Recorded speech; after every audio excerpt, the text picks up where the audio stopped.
Welcome back to Late Night with Adam Stone, folks. Tonight, we're diving into the fascinating world of molecules, materials, and the surprisingly tricky business of predicting their behavior. It's a world of tiny particles, mind-boggling complexity, and, well, a lot of uncertainty. Joining me is Dr. John Kitchen, a leading expert in computational chemistry. John, welcome to the show.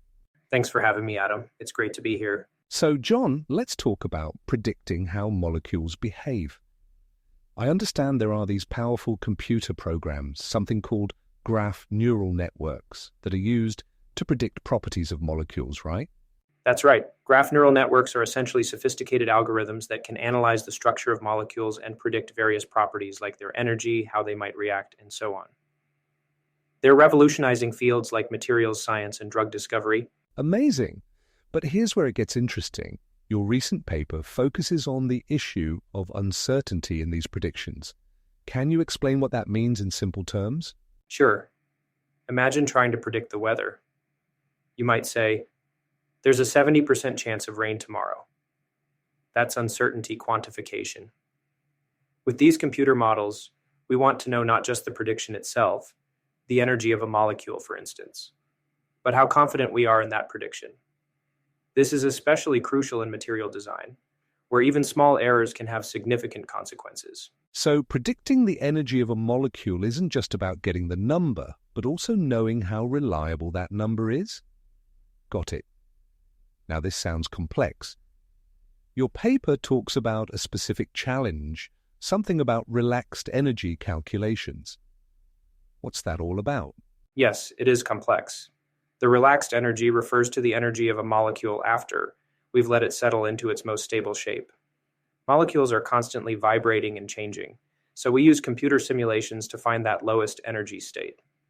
The problem is that optimization process itself can throw off our uncertainty estimates. It's like trying to predict the final resting place of a bouncy ball. The initial bounce will greatly affect the ultimate resting place. That's a great analogy. So the uncertainty isn't just inherent to the molecule itself, but also comes from the process of predicting that relaxed state. Fascinating. Your research introduces a new method to better estimate this uncertainty. What's the magic ingredient? Our key innovation is using something called latent space distances. Think of it like this.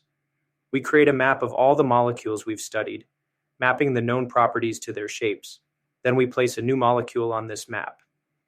How far the new molecule is from the ones we already know determines our uncertainty about its energy. If it's close to known ones, we're confident. If it's far away, we have less certainty. A map of molecules? That's pretty cool. And this method works better than other approaches to quantifying uncertainty that people are using. Yes, our testing showed that it performs significantly better than several other common techniques. We compared it to methods like ensembles of networks. Think of it as having several models vote on the answer. Mean variance estimation, estimating the average and spread of predicted energies. And sequence regression models, analyzing energy predictions over time. The latent space distance method is significantly more accurate and computationally more efficient. So not only is it more accurate, but it's also faster. That's a winning combination. So why is this research so important?